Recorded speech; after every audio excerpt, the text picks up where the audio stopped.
في آسفي. مرحبا بكل محبي حميد الطريقي الأخ العزيز الآسفي، مرحبا بكم في هذه المدينة التي هي مسقط رأسه. روبورتاج وثائقي حول مدينة آسفي، لا لإبراز مآثرها، ولكن أكثر من هذا حتى تكونوا أنتم الجنود الذي نتمنى أن تلتزموا بالحفظ هذه مآثر كما سترون. لأنكم تعرفوا من خلال هذا المعرض الوثائقي على العمل اللي قمنا به كجمعية ذاكرة آسفي في هذه اللوحات اللي تستعرض التاريخ ديال المدينة منذ بدايتها زمن المرابطين القرن الحادي عشر إلى آخر القرن التاسع عشر، من بعد تدخلوا في الاستعمار الحديث. وتسمعوني كلكم. كتسمع. لا ما تنجوش مع اللي قدامك. هنا عندنا نشأة المدينة في القرن الحادي عشر زمن المرابطين، ومدينة غادي تظهر في ذاك الوقت مرفق مرتبط، كانت مرتبطة قبل منشأة مراكش بمدينة أغمات، وارتبطت فيما بعد مباشرة بمدينة مراكش العاصمة المرابطين. ملي غادي تدوزو غادي تشوفو راه عندنا ذهب المرابطين في النقود، كاين السكون ديال ممكن هاد الصورة اللي تصوبت قبل مباشرة قبل الاحتلال البرتغالي، جمع كبير والبيبان. مي هذا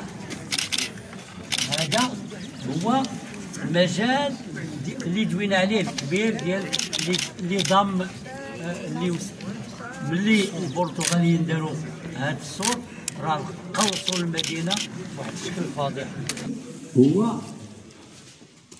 ان السور الموحدي كان غادي هكا، وهنا كاين الاثار ديالو، ولكن حسب الاوصاف اللي عندنا تيهود حتى للبحر، يعني حتى تيقرب. اذا تنشوفوا المرصى راهو على اليسار ديالنا جانب الشاطئ، وتيدور قدام الشاطئ من هنا، ماشي هنا تيدور بعيد من هنا. Il a une histoire très très bizarre.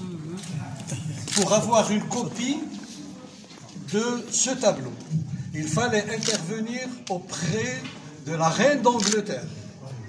C'est vrai, pour avoir la copie. Nous avons une copie au ministère des Affaires étrangères. Je me suis permis de prendre une photo, de l'envoyer à mon ami Chaki et qui est M. Dbila pour la reproduire. Et je lui ai dit, Allah yakhlik, changez-la un peu, ne la laissez pas en l'état pour qu'on ne me dise pas que vous avez un peu... Alors, c'est Sihd de A'tar. Et pourquoi Sihd de A'tar? Pourquoi ce volet diplomatique? Parce que Hamid m'a donné énormément de documents concernant le protocole chez les Saadiens et la diplomatie du Maroc au médiéval. Merci mon ami.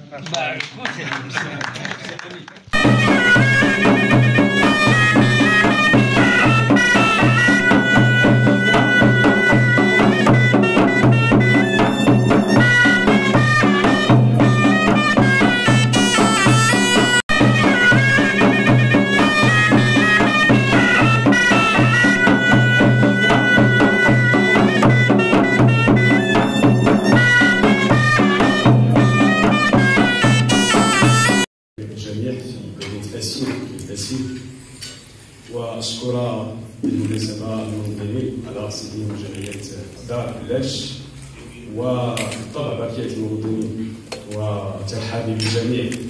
بالنسبة لشخصيات يعني الأسفي ومن مراكش على الصعيد الوطني وكذلك ضيوف الجمعية الكرام من مختلف الجنسيات.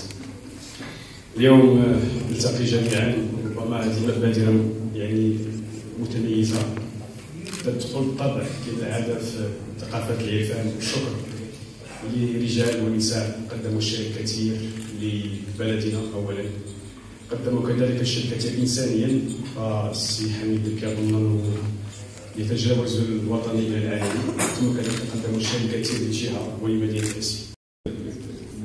ضمن هذا الحدث فيه كثير من الرسائل، فأسفي كانت دائما ولا تزال من المدن يعني ضاربة في التاريخ والتي ساهمت في بناء صالح تراث ثقافي ممتد في سنوات مئات السنوات، تشهد لبلد عتيد حضارة يعني متميزة ضاربة في التاريخ.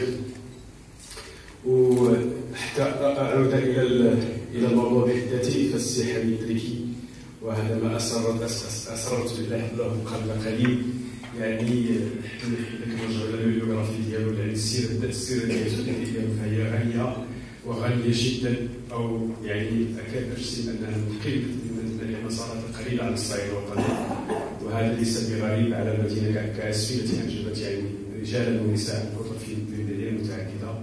السلام عليك أيها السيد حامد الأسفي الذي استقبلنا دائما منذ سنين، لا فحسب للاحتفاء بشخص من شخصياتنا، ولكن يستقبلنا بحافز جد قوي منه إلى في اتجاه تراثنا، خاصة بأسفي ومنطقته. سي حميد تريكي سخاء علمي بلا ضفاف وحذب جميل على مدينة ترعرع بين دروبها العتيقة. أسفي تلك الأرض الطيبة التي احتضنته فأكرمها وأكرمته، وتلك خصال الأبناء البررة الأوفياء. في الغرب نعطيونا خذوا جنيت الناس كاع يا قارين علم التوحيد، هنا البحور اللي تخبي، هذا ما كان هالتجريد الواقفين مع ربي.